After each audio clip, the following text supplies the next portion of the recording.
أعوذ بالله من الشيطان الرجيم بسم الله الرحمن الرحيم إذا جاءك المنافقون قالوا نشهد إنك لرسول الله والله يعلم إنك لرسوله والله يشهد إن المنافقين لكاذبون۔ اس مبارک صورت کا نام سورہ منافقون ہے، مدنی صورت ہے۔ اس کا نزول سن 6 ہجری میں ہوا۔ 103 صورتیں پیغمبر علیہ السلام پر اس سے قبل نازل ہو چکی تھی۔ اس مبارک صورت کا خلاصہ سمجھنے سے پہلے مدینہ طیبہ کے بارے میں کچھ تاریخی معلومات بیان کر دی جائے گی۔ مدینہ طیبہ میں رسول اللہ صلی اللہ علیہ وسلم کے تشریف لانے سے پہلے انصار لوگوں کے 2 مشہور قبائل تھے، اوس اور خزرج۔ یہ دونوں قبیلے ایک عرصے تک آپس میں خانہ جنگی میں مبتلا رہے۔ اس کا تذکرہ بھی سورہ آل عمران میں ہے۔ آخر کو تھک کر یہ دونوں قبیلے اس بات پر متفق ہو چکے تھے کہ اپنا کسی کو بادشاہ بنا کر اس کے ماتحت زندگی گزاریں۔ چنانچہ قبیلہ خزرج کے رئیس عبداللہ ابن ابی کو اپنا بادشاہ بنانا طے کر لیا۔ تاج بھی اس کے لیے بنا لیا گیا۔ بخاری شریف میں پوری تفصیل ہے۔ تاج پوشی کی رسم باقی تھی، تیاریاں ہو رہی تھی۔ اس درمیان مدینہ طیبہ میں اسلام کا چرچا آ پہنچا اور پیغمبر مدنی صلی اللہ علیہ وسلم کے صحابہ پہنچے۔ پھر آہستہ آہستہ آقا علیہ السلام بھی تشریف لائے تو اوس اور خزرج کے بااثر لوگ مسلمان ہو چکے تھے، اسلام پھیل چکا۔ عبداللہ ابن ابی اس کا خواب چکنا چور ہو گیا، بڑا بے بس ہو گیا اور اس کی تاج پوشی بھی کھٹائی میں پڑ گئی۔ لہذا اس نے اپنی سرداری بچانے کے لیے، بظاہر کوئی اور صورت نہیں تھی تو مسلمان تو ہو گئے، لیکن دل میں بڑا بغض اور بہت زیادہ مسلمانوں کے خلاف عداوت تھی کہ اس کی بادشاہی چلی گئی۔ پھر ان کا منافقانہ رویہ، اسلام طرح طرح کے رنگ دکھاتا رہا۔ در پردہ وہ مسلمانوں سے جلتے تھے، لیکن اور مسلمانوں میں اختلاف اور پھوٹ ڈالنے کے بھی موقع کے متلاشی رہتے تھے، لیکن اللہ کا ایسا نظام کہ اسلام آئے دن ترقی کرتا چلا گیا تو یہ اپنے آپ کو کھلا اسلام کی عداوت کا اعلان نہیں کر سکتے تھے۔ نمازیں بھی پڑھتے۔ سن 3 ہجری میں ایک عجیب واقعہ پیش آیا کہ اس نے 300 لوگ مقام شیخین سے غزوہ احد جاتے ہوئے، جب پیغمبر علیہ السلام جا رہے تھے، واپس کر دیے۔ بڑی باتیں کی۔ آل عمران میں انشاءاللہ پوری تفصیل آپ سن چکے ہیں۔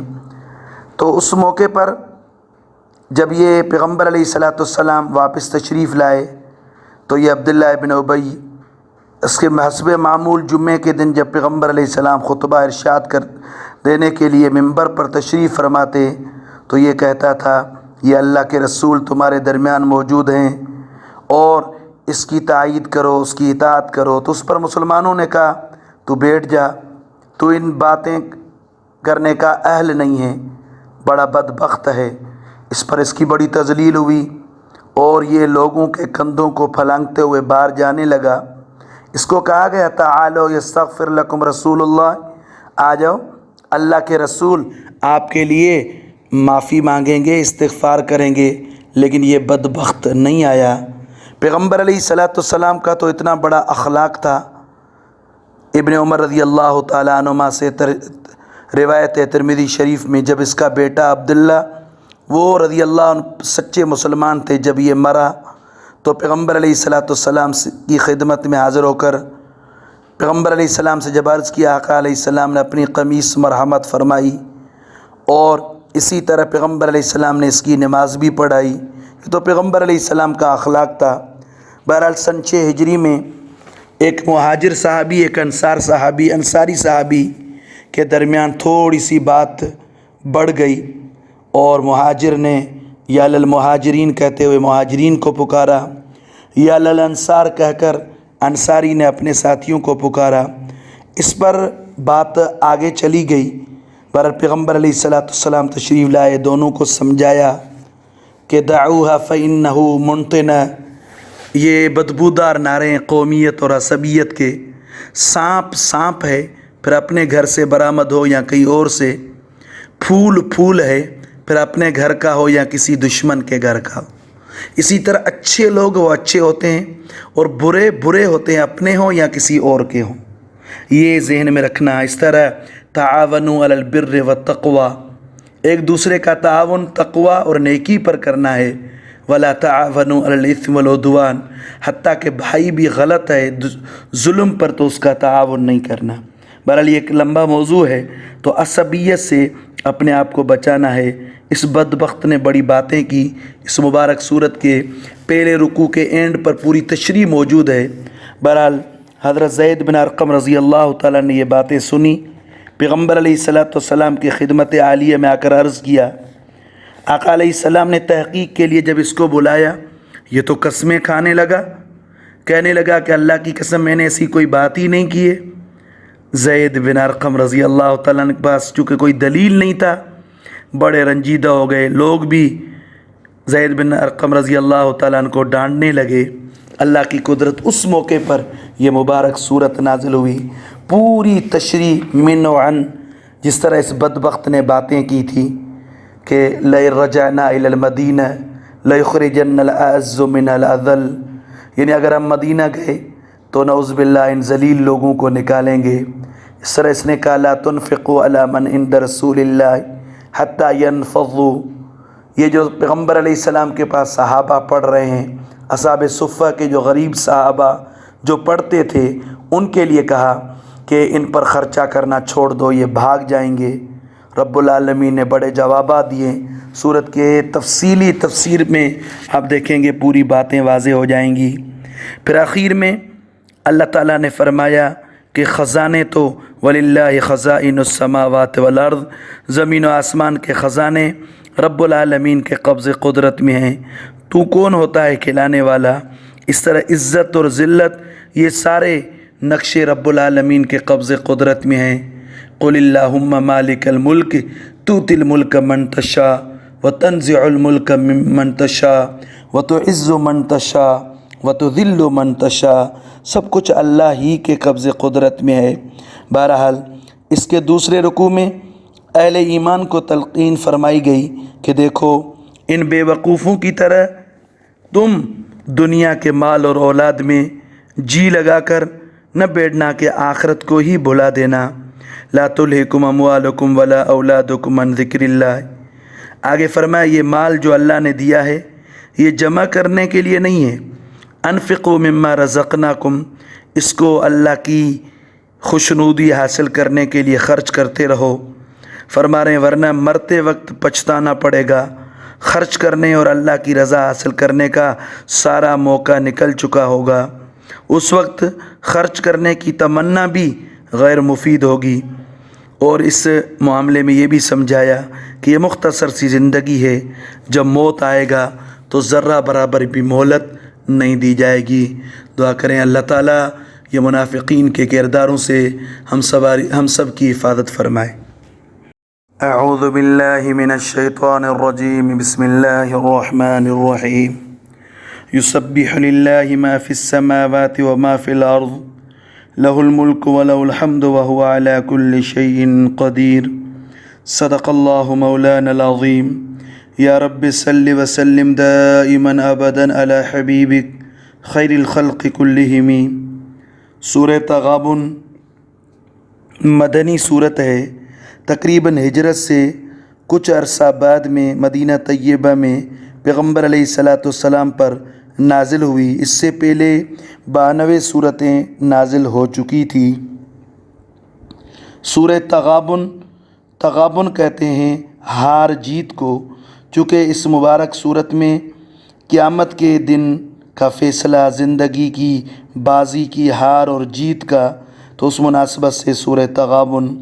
اس مبارک صورت کی ابتدا اللہ رب العالمین کی تقدیس سے فرمائی کہ زمین و آسمان کی ہر چیز اللہ پاک کی پاکی بیان کرتی ہے۔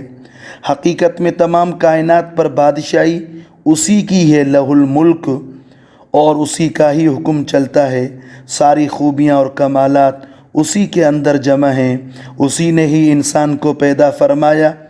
پھر منکم کافر و منکم مومن، انسانوں میں بعض نے تو اللہ تعالیٰ کو مان لیا اور ایمان لائے، اور بعض انکار کر بیٹھے۔ فرمایا پھر ان منکرین کی عبرت کے لیے بتلایا، کیا ان لوگوں کا حال ان کو معلوم نہیں ہے جنہوں نے ان سے پہلے اللہ تعالیٰ کا انکار کیا؟ اس نافرمانی کی وجہ سے ان پر کتنی بڑی مصیبتیں آئیں، ابھی آخرت کا عذاب ان کو مزید بھگتنا ہوگا۔ پھر سمجھانے کے لیے اللہ کے رسول تشریف لائے، جنہوں نے صاف صاف کھلی نشانیاں ان کے سامنے پیش کر کے انہیں سمجھایا، لیکن نعوذ باللہ انہوں نے نہیں مانا، رسولوں کی تکذیب کی، تو پھر اس کا سخت خمیازہ بھگتنا پڑا۔ اور پھر منکرین و مکذبین یہ کہتے تھے کہ قیامت نہیں ہے، نہ ہے نہ آئے گی۔ اس کی تردید میں قسمیہ کلام کے ساتھ فرمایا کہ ضرور آئے گی، تمہیں اپنے برے اعمال کا سامنا کرنا پڑے گا۔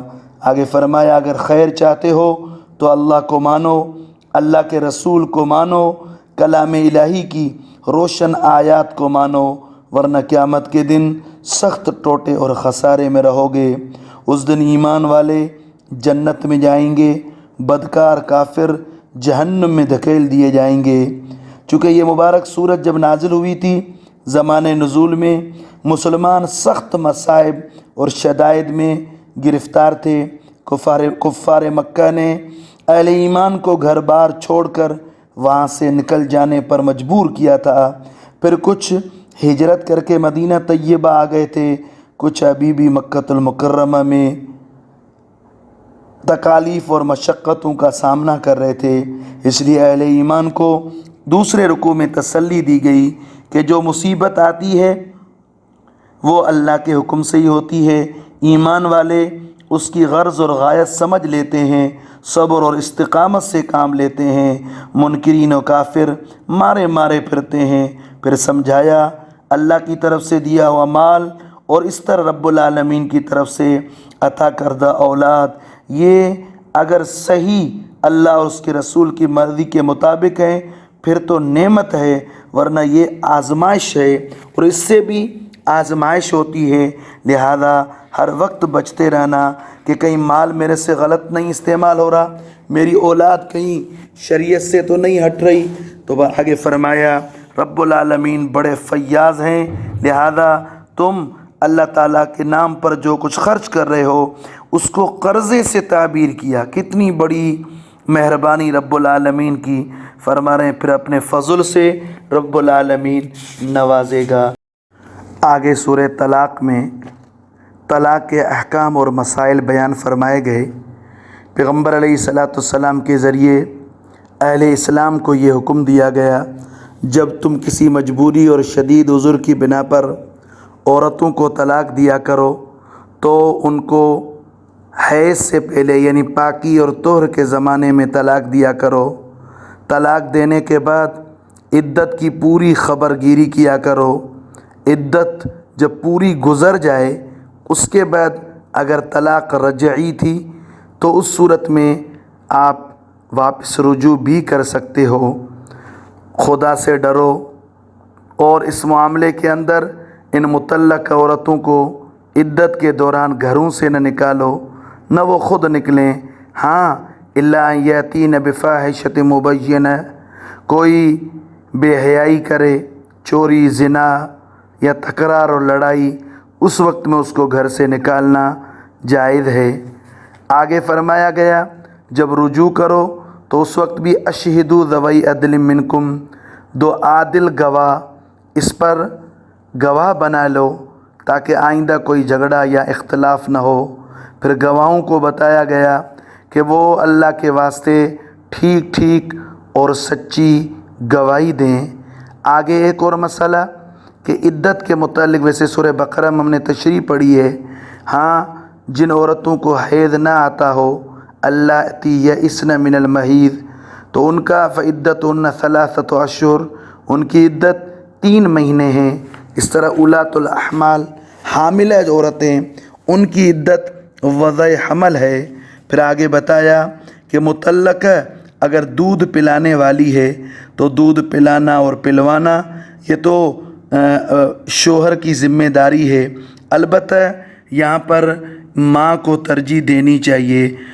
اور اس طرح فرمایا کہ جتنے بھی قوانین الہیہ احکام شرعیہ اس کی پابندی کرنا، اس کی تاکید کی گئی۔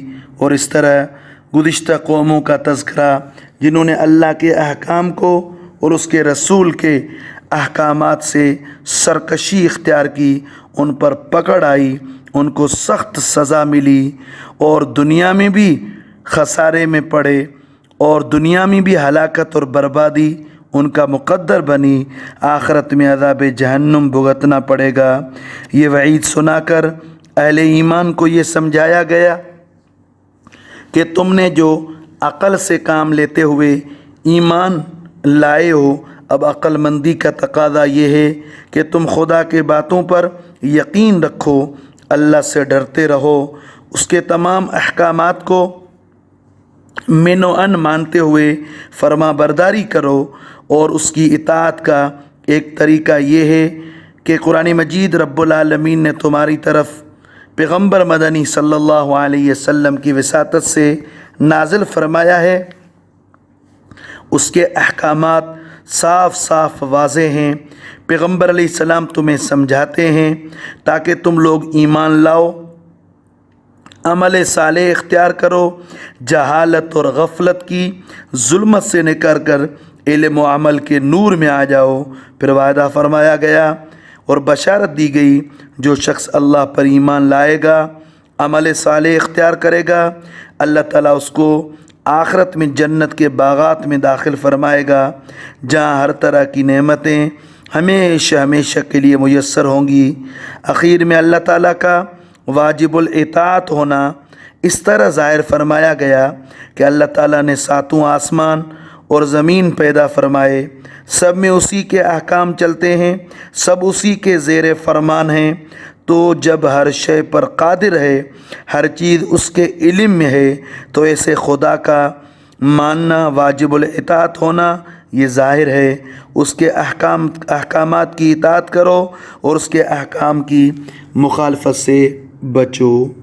آگے سورہ تحریم کے اندر ایک عقیدے کا مسئلہ ہے کہ پیغمبر علیہ السلام کا شان اور مقام تو بہت بڑا ہے، لیکن کچھ ایسی اوصاف جو رب العالمین کے ساتھ مختص ہیں، اس میں پیغمبر علیہ السلام یا جتنے بھی انبیاء علیہ السلام وہ اللہ کے ساتھ شریک نہیں ہے۔ رب العالمین اپنی ذات میں بھی یکتا تو صفات میں بھی یکتا۔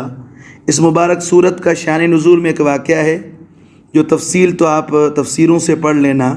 پیغمبر علیہ السلام کا معمول مبارک تھا، عصر کے بعد ازواج مطہرات کے پاس جاتے، سیدہ زینب رضی اللہ تعالی عنہا نے شہد پیش کی، اس پر ایک بشری تقاضا ہے، سوکنوں کا مسئلہ، تو سیدہ عائشہ رضی اللہ تعالی عنہ، سیدہ حفصہ رضی اللہ عنہ، سیدہ سودا، انہوں نے پیغمبر علیہ السلام کے سامنے ایک بات کی کہ آپ کے منہ مبارک سے عرفت کی بو آ رہی ہے۔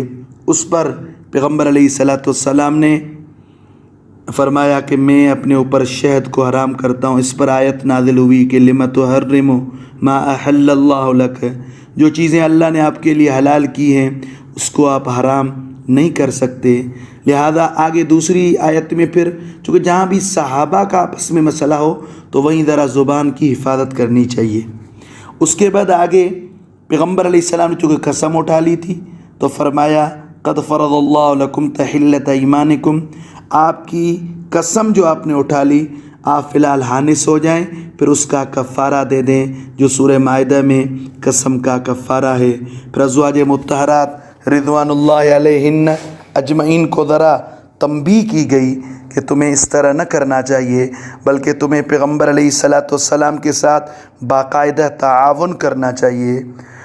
اس کے بعد آگے مومنوں کو فرمایا کہ قو انفسکم و اہلیکم نارا، اپنے آپ کو اور اپنے گھر والوں کو اس جہنم کی آگ سے بچاؤ جس کا ایندھن لوگ اور پتھر ہیں۔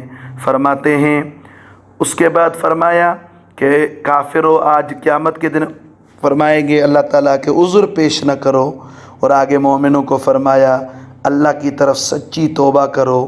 توبۃ النصوحہ کہتے ہیں ان یقلی عن المعصیہ، کہ گناہ جب توبہ کر رہا اس وقت اس گناہ کو چھوڑ چکا ہو۔ نمبر 2 ان یندم علی فعلھا، اپنی اس بد کرداری پر پشیمان ہو۔ نمبر 3 ان یعزم اللہ یعود الیہ ابدا، یہ عزم ہو کہ اس گناہ کے قریب نہیں جاؤں گا۔ اس کے بعد 2 اہم عورتوں کا تذکرہ جن کی نسبت تو بہت بڑی، کانتا تحت عبدین صالحین، حضرت نوح علیہ السلام، حضرت لوط علیہ السلام کی بیویاں، لیکن زندگی میں ایمان نہیں، شرک و کفر ہے، تو فرماتے ہیں پیغمبر بھی ان کو نہیں بچا سکے، وہ جہنم کا ایندھن بن گئی۔ وقیل ادخل النار مع الداخلین۔ اس کے مقابلے میں 2 اور صالحہ عورتیں، ایک آسیہ جو فرعون کے گھر میں ہے، لیکن جب توحید اور ایمان اللہ تعالیٰ کتنا نواز رہے ہیں، فرعون نے بڑا تڑپایا لیکن آسیہ کی استقامت کو سلام۔ اس طرح سیدہ مریم رضی اللہ تعالیٰ عنہ اللہ تعالیٰ نے کتنا بڑا نوازا، ان کی صفات حمیدہ اور ان کی تعریف کی گئی۔ دعا کریں اللہ تعالیٰ اللہ والوں کے نقش قدم پر چلنے کی توفیق نصیب فرمائے۔